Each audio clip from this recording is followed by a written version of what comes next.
mynews.studio. Illegal mining camps burning in the Amazon, a highway blockade led by women, and now a government decree. Could this mark a turning point for indigenous land rights in Brazil? Today is August 7th, 2025. After decades of standoffs and legal battles, the Brazilian government has just recognized the Munduruku people's claim to over 178,000 hectares of ancestral land in the Amazon. Is this just another bureaucratic step, or does it mean real change for the forest and its people? The territory is called Sotri Mubu.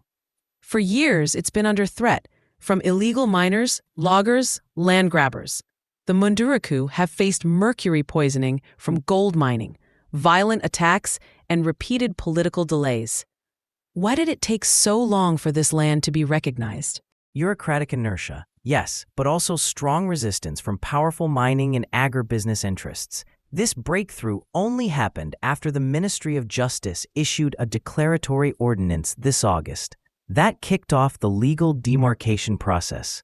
But does a government document actually change what happens on the ground? Not immediately. The process is stepwise. First, the ordinance, then physical marking of boundaries, removal of illegal occupants, and finally, presidential ratification. Just this year, federal forces expelled hundreds of miners, destroyed illegal equipment, and issued heavy fines. But what happens when the security forces leave? That's the key question. There's optimism, but also concern about how lasting enforcement will be. The Munduruku now have formal authority to manage their territory, which is a significant step for both indigenous rights and Amazon conservation. But as you said, some invaders remain, and enforcement is always a challenge in such a remote area. And the stakes are high. This isn't just about one community. The Amazon is central to the planet's climate and biodiversity. Official data shows deforestation rates on recognized indigenous lands are 20 times lower than on private lands. So, could this precedent change Brazil's approach as it prepares to host COP30? It might. This move positions Brazil as a leader on indigenous and environmental issues ahead of the UN climate conference. But it's also intensifying debates at home. Over 40 other indigenous territories are still waiting for recognition, and agribusiness and mining groups are pushing back, especially around the controversial Marco-temporal thesis. Right, that would limit indigenous land rights to areas occupied in 1988. The Munduruku victory could embolden other groups and pressure the courts and Congress to reconsider restrictive laws. But could it also trigger new legal and political obstacles? Absolutely. There's already talk of legislative pushback, so the Munduruku's win is a test case. Will it open doors for others, or provoke a backlash that stalls further progress? Let's talk about what's actually happening on the ground. The Munduruku aren't just waiting for government action. They're actively defending their land. They've been self-demarcating boundaries, organizing patrols, and using digital media to document threats. How important are these grassroots strategies? Essential. Their consultation protocol means decisions about their territory require free, prior, and informed consent. Women and youth are taking on bigger roles, using smartphones and social media to mobilize support and document incursions.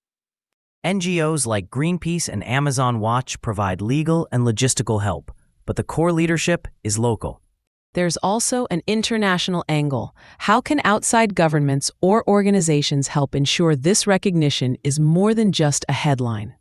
Funding is one lever. Support for community monitoring, legal defense, sustainable alternatives to mining. International pressure can raise the cost for anyone violating indigenous rights. Trade agreements or development aid can be tied to respect for these rights and stronger environmental enforcement. So, it's a convergence: indigenous rights, environmental protection, and global climate interests. Recognizing land rights isn't just justice for the Munduruku, it's climate policy. And the world is watching. The question now, will this momentum spread to other communities and survive political resistance at home? The Amazon's future and that of its people is on the line. Can this victory become a model, or will it remain an exception? That's the story to watch as Brazil heads into COP30. Today we've broken down how the Munduruku secured legal recognition of their land, a win shaped by decades of resistance, federal enforcement, and international advocacy. As the Amazon's fate hangs in the balance, every step forward matters. And the big question remains, will this spark broader reforms or trigger new obstacles for indigenous land rights? Thanks for exploring this with us. This episode was powered by mynews.studio. Try now for free.